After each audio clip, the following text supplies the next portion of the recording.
As I have promise कि मैं polity की सीरीज लाऊंगी, हिस्ट्री की सीरीज भी लाऊंगी, but first let's start with polity series. Here you will get complete material of Laxmikanth, complete chapter of Laxmikanth. सारे chapters मैं कंप्लीट कराऊंगी. There are almost 80 chapters in the Laxmikanth book. Okay, so 80 में से 80 chapters I will complete here in this series. And ऐसे ही similar series मैं लाती जाऊंगी, लाइक हिस्ट्री के लिए स्पेक्ट्रम सीरीज, एनवायरमेंट के लिए Shankar as you know, and economics as well. लेकिन फर्स्ट हम पॉलिटी कंप्लीट करते हैं. पॉलिटी के बाद as you guys will suggest me कि मैं कौन सी सीरीज लाऊं, हिस्ट्री लाऊं, इकोनॉमिक्स लाऊं, एनवायरमेंट लाऊं, या फिर कोई भी और अगर आपको सब्जेक्ट पढ़ना है और वो सीरीज लाऊं. ओके, सो हिस्ट्री पॉलिटी में there are almost 80 chapters. 81 to 80 chapters यहाँ पे कंप्लीट होंगे. हर डे एट 11 AM और 12 मैं एक वीडियो अपलोड करूंगी. ठीक है, एक दिन में 2 वीडियोस भी अपलोड हो सकती हैं, एक दिन में 3 वीडियोस भी अपलोड होती हैं, एक दिन में चैप्टर वाइज डिपेंड करता है. कुछ चैप्टर्स जो होते हैं वो लेंदी होते हैं, तो उसको हम 2 दिन में भी कंप्लीट कर सकते हैं. कुछ चैप्टर्स होते हैं जो बहुत छोटे छोटे होते हैं और वो एक दिन में आप 3-4 चैप्टर्स भी कंप्लीट कर सकते हो. Suppose prime minister, chief minister, president, vice president and governor, तो ये सब एक दिन में कंप्लीट किया जा सकता है. बट बड़े बड़े चैप्टर्स, लेंदी चैप्टर्स को डेज लगते हैं कंप्लीट करने में. सो फर्स्ट चैप्टर अभी जो हम स्टार्ट करने जा रहे हैं वो मेकिंग ऑफ द कॉन्स्टिट्यूशन है. ओके, आई नो कि मैंने फर्स्ट चैप्टर को स्किप किया है, लेकिन फर्स्ट चैप्टर आप हिस्ट्री में भी पढ़ सकते हैं या फिर बाद में पढ़ सकते हैं. बट अभी जो हम स्टार्ट कर रहे हैं that is from making of the constitution, chapter 2 of the Laxmikanth book. Remember, chapter 2, that is making of the constitution. okay, making of the constitution. अब making of the constitution में जो लक्ष्मीकांत में सबसे पहला टॉपिक है that is demand for a constituent assembly. okay, so you know that in 1934 MN Roy put forward, MN Roy ने demand जो थी वो क्या की थी, पुट फॉरवर्ड की थी. That is in 1934. Second date is 1935. INC finally demanded. ठीक है, constituent assembly officially demanded the need for a constituent assembly. Why? To frame the constitution of India. INC ने डिमांड की. It is in 1934 and then the next date is 1935. 1935 के बाद आपको जो date याद रखनी है that is 1938. Jawaharlal Nehru on behalf of INC declared that the constitution of free India must be framed without outside interference by a constituent assembly elected on the basis of adult franchise. क्या बोला? 1938 में जवाहरलाल नेहरू ने बोला कि हाँ जी, कॉन्स्टिट्यूएंट असेंबली बनेगी but without outside interference. किसी की इंटरफेरेंस के बिना ये कॉन्स्टिट्यूएंट असेंबली बनेगी and on the basis of universal adult franchise. Remember, ये बोला जवाहरलाल नेहरू जी ने. नाउ नेक्स्ट पॉइंट क्या आता है? 1940. ठीक है, 1940 में अगस्त offer. 1940, remember this is August offer. ठीक है, अगस्त ऑफर में ये डिमांड जो थी ये एक्सेप्ट कर ली गई. ठीक है, this demand of constituent assembly has been accepted by the British government. British government ने इसको एक्सेप्ट कर लिया. उसके बाद जो डेट आती है दैट इज 1942. उसमें क्या आता है? 1942 में सर स्टेफर्ड क्रिप्स एक क्रिप्स मिशन लेके आते हैं इंडिया में. ठीक है, क्रिप्स मिशन लाते हैं, बट जो क्रिप्स मिशन है वो रिजेक्ट हो जाता है मुस्लिम लीग के द्वारा.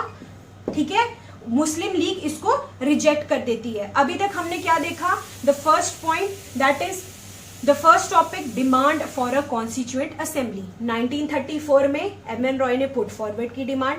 1935 आईएनसी फाइनली डिमांडेड. ठीक है, 1938 में जवाहरलाल नेहरू ने भी डिक्लेयर कर दिया विदाउट आउटसाइड इंटरफेरेंस, मींस कोई इंटरफेयर नहीं करेगा, हम अपना संविधान खुद बनाएंगे. We will make our constitution by ourselves only, nobody will interfere from the outside. Okay, 1940 this demand has been accepted. This demand has been accepted. In 1942, what happened? Sir Stafford Cripps, ठीक है, he came to India with a mission known as Cripps mission. लेकिन Cripps mission जो था वो accept नहीं हुआ, reject कर दिया मुस्लिम लीग ने. अब क्या होता है उसके बाद? Now another mission, एक अलग मिशन आता है जिसको हम बोलेंगे cabinet mission. One second guys.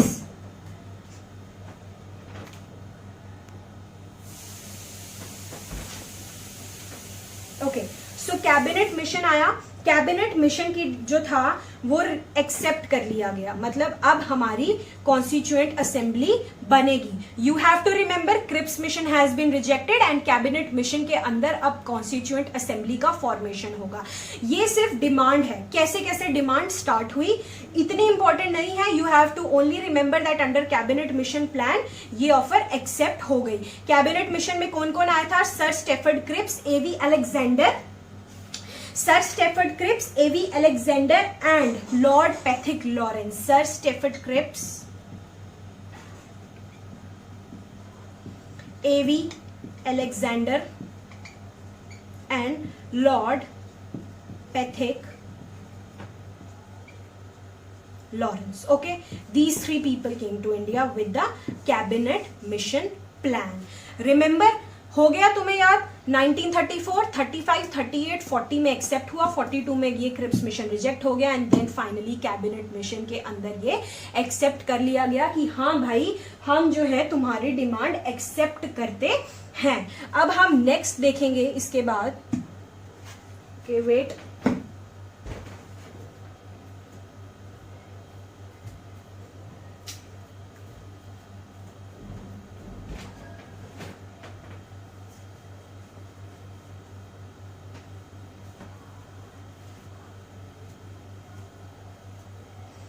Next topic क्या है लक्ष्मीकांत की बुक में?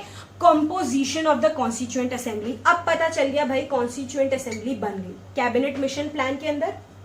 ठीक है, हमने देख लिया कैबिनेट मिशन प्लान के अंदर.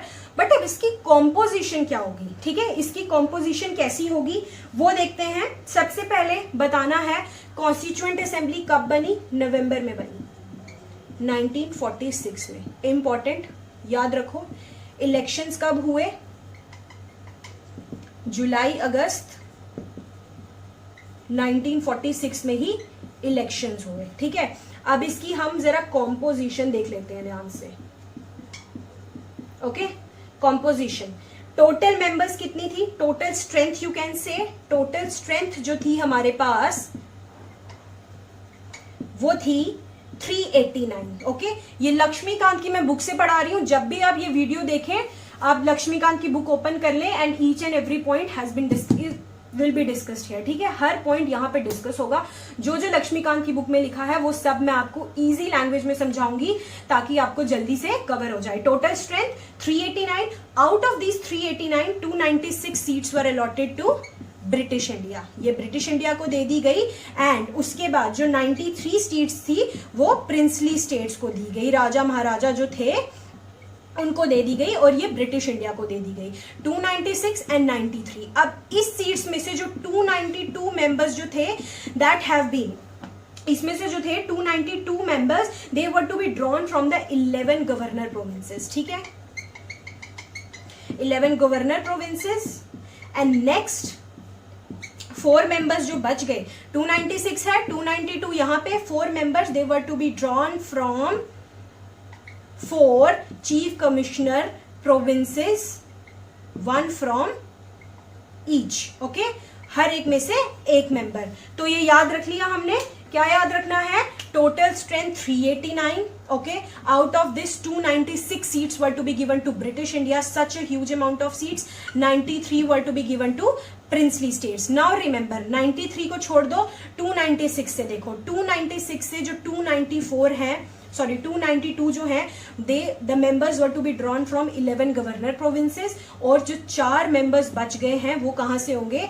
4 chief commissioner provinces, 1 from each. 4 1 2 3 4 हर एक में से एक मेंबर इलेक्ट होगा, ठीक है। ये इसकी कॉम्पोजिशन है। अब each province and princely state और group of states in case of small states were to be allotted seats in proportional to their respective population. ये जो बच गई हैं इसमें कैसे अलॉट होगा, in proportion to their respective population. So रफली 1 seat was allotted to 1 million for every million population. 1 million के लिए 1 seat. So remember 1 million is equal to 1 seat. सो आपको सिर्फ इतना याद रखना है टोटल सीट्स कितनी थी, उसमें से ये that is, this is not so important, ये इतना ज्यादा पूछने वाली कोई बात नहीं है, बट फिर भी आपको आइडिया होना चाहिए कि टोटल सीट्स उसके अंदर कितनी थी पहले और फिर कैसे कैसे सीट्स कम हुई, मुस्लिम लीग ने बायकॉट किया आगे जाके, that we will see in the later part. Okay, so ये हो गया हमारा seats allotted to the British provinces. अब ये जो ब्रिटिश प्रोविंसेस में सीट्स अलॉट हुई थी ना, वो 3 मेजर कम्युनिटीज में डिवाइड होने वाली थी। कौन कौन सी कम्युनिटीज? पहली Hindu, sorry Muslims, Sikhs and general. Don't write Hindu like me here, okay? 3 principal communities कौन सी थी? Muslims थी, Sikhs थी और general. General means all except Muslims and Sikhs. मुस्लिम और सिक्स के अलावा जो सारे थे, क्योंकि मुस्लिम सिक्स की तो अलग कैटेगरी बनाई दी, तो इन दोनों के अलावा जो बच जाते हैं वो किस में आते हैं? जनरल में आ जाते हैं। सो रिमेंबर कि जो सीट्स थी सिर्फ ब्रिटिश प्रोविंसेस, प्रिंसली स्टेट्स की तो मैं बात ही नहीं कर रही ना, प्रिंसली स्टेट्स को अभी आप छोड़ दो। सीट्स थी 389, 296 ब्रिटिश इंडिया को दी गई, 93 प्रिंसली। अब हम बात कर रहे हैं ब्रिटिश इंडिया की सीट्स की, जो अलॉट होगी वो 3 मेजर कम्युनिटीज से निकलेंगी, Muslim, Sikhs and general. General means all except Muslims and Sikhs. Okay, so next point is the representatives of each community were to be elected by the members of that community in the provincial legislative assembly, and voting was done to be by the method of proportional representation by means of single transferable vote। ठीक है, क्या बोला गया कि इनके जो members थे उन्हीं द्वारा वो इलेक्ट होने वाले थे, और वोटिंग किसके द्वारा होने वाली थी? प्रोपोर्शनल। रिमेंबर यहाँ पे यूनिवर्सल एंड फ्रेंचाइज के द्वारा नहीं होनी थी, वोटिंग होनी थी proportional representation by means of single transferable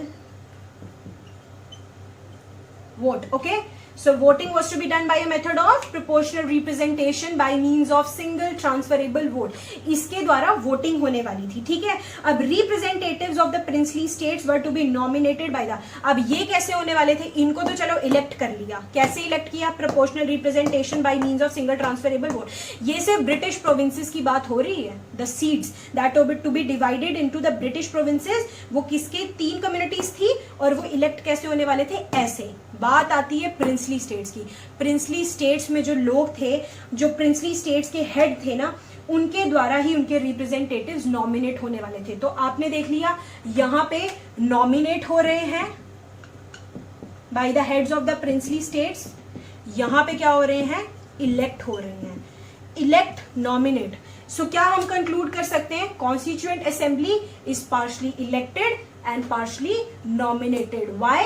क्योंकि प्रिंसली स्टेट से जो लोग हैं वो नॉमिनेट होके आ रहे हैं, और यहाँ पे ब्रिटिश इंडिया, ब्रिटिश प्रोविंसेस से जो हैं वो इलेक्ट होके आ रहे हैं। कैसे? Proportional representation by means of single transferable vote. और 3 कम्युनिटीज हैं, Muslim, Sikhs and general. So clear? All clear till now? बहुत आसान है, इसमें कोई रूल नहीं है कि ऐसे होगा, लेकिन ये पॉइंट याद रखना, ये इंपॉर्टेंट पॉइंट है कि जो कॉन्स्टिट्यूएंट असेंबली है that is partly elected and partly nominated. क्यों है उसका रीजन मैंने आपको बता दिया कि प्रिंसली स्टेट्स के मेंबर जो है वो नॉमिनेट होके आने वाले थे, और यहाँ पे जो थे वो इलेक्ट होके आने वाले थे, not through universal and franchise but through proportional representation by means of single transferable vote. जो जो मैं लिखती जा रही हूँ इसको शॉर्ट नोट्स की तरह अपनी कॉपी में नोट डाउन करिए, क्योंकि ये चीजें स्किप हो जाएंगी। दीज आर फैक्ट्स, और फैक्ट्स जो हैं वो जल्दी माइंड से निकल जाते हैं, इसीलिए अगर आपको रखना है तो you can note it down in your copy और somewhere else. Okay, now it is thus clear that हमने पढ़ लिया constituent assembly partially nominated and partially elected है। मैंने बता दिया इलेक्शंस कब हुए। ठीक है, इलेक्शंस हुए जुलाई अगस्त में। ठीक है, और कॉन्स्टिट्यूएंट असेंबली बनी नवंबर में 1946 में, ठीक है, इलेक्शंस के बाद ये बनी। अब जब इलेक्शंस हो गए, जीता कौन? आईएनसी, मुस्लिम लीग, अदर, और यू कैन से इंडिपेंडेंट, ठीक है। आईएनसी ने 208 सीटें जीती, मुस्लिम लीग ने 73 सीट्स जीती एंड अदर 15, ठीक है, 15, 73, 208। दीज आर ऑल फैक्ट्स, ये सारे फैक्ट्स हैं। मुस्लिम लीग ने इतनी सीट जीती, सॉरी आईएनसी ने इतनी जीती, मुस्लिम लीग ने इतनी जीती, इंडिपेंडेंट वालों ने इतनी जीत ली, ठीक है। अब क्या आता है, जो कॉन्स्टिट्यूएंट असेंबली है, हमने देखा वो डायरेक्टली इलेक्टेड नहीं है पीपल ऑफ इंडिया। आज जैसे इलेक्शंस होते हैं हम डायरेक्टली इलेक्ट करते हैं अपने लीडर्स को, वैसे उस टाइम पे नहीं था, डायरेक्ट इलेक्शंस नहीं थे, इनडायरेक्ट इलेक्शंस हुए और आधी तो नॉमिनेटेड थी वो। लेकिन एक बात नोट करना कि इस कॉन्स्टिट्यूएंट असेंबली में representatives of all sections of Indian society, कौन से रिप्रेजेंटेटिव्स थे? 6 Muslims, general, Hindus, Anglo Indians, Indian Christians, SC, STs, यानी कि वुमेन भी थी, तो वुमेन भी थी इसमें। This is a very important point. Plus एक चीज और है, इस कॉन्स्टिट्यूएंट असेंबली में एक फेमस पर्सनालिटी नहीं थी, that is Mahatma Gandhi. Mahatma Gandhi, remember, Mahatma Gandhi ji was not present in this absent, ठीक है, ये पॉइंट इंपॉर्टेंट है, महात्मा गांधी जी यहाँ पे नहीं थे। अब ये मैंने आपको बता दिया कि कंपोजिशन क्या है कॉन्स्टिट्यूएंट असेंबली की, इलेक्शन कब हुए, कितने लोगों ने क्या क्या जीता। अब जो नेक्स्ट पॉइंट आता है वो है वर्किंग, कैसे काम किया भाई। इलेक्शंस हो गए, असेंबली बन गई, अब वर्किंग बता दो। First meeting, working means first meeting इनकी कब हुई, ठीक है, नवंबर में ये बनी थी। कब बनी थी? नवंबर 1946 में बनी थी। फर्स्ट मीटिंग देख लो, नवंबर के बाद 9 दिसंबर को हुई इनकी 1946 में। नोट डाउन करना है तो नोट डाउन कर लीजिए फैक्ट्स। 1946 नवंबर को फर्स्ट मीटिंग हुई। मुस्लिम लीग ने बायकॉट कर दिया because they wanted to create a separate state of Pakistan. Okay, अब क्या हुआ, सिर्फ कितने मेंबर्स ने मीटिंग अटेंड की? 211 मेंबर्स ने मीटिंग अटेंड की। अब प्रेसिडेंट की बारी आई। प्रेसिडेंट कौन बना? डॉक्टर सच्चिदानंद सिन्हा, ठीक है, ये थे ओल्डेस्ट मेंबर। अब जब इन्होंने फर्स्ट टाइम मीटिंग कंडक्ट की, इनको तो पता ही नहीं चला प्रोसीजर, तो इन्होंने ओल्डेस्ट मेंबर, ठीक है, following the French practice, French में ऐसे ही होता है, तो डॉक्टर सच्चिदानंद सिन्हा जो ओल्डेस्ट मेंबर थे, इन्होंने सोचा हम उनको प्रेसिडेंट बना देते हैं फर्स्ट मीटिंग में। लेटर जो प्रेसिडेंट बने, जो इलेक्ट हुए president of the assembly, later on जो प्रेसिडेंट बने वो कौन बने? डॉक्टर राजेंद्र प्रसाद जी बने, ठीक है।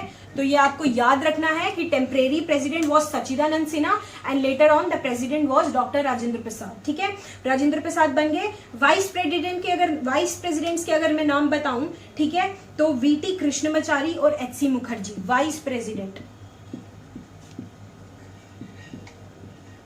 Vice Mukherjee and TT Krishnam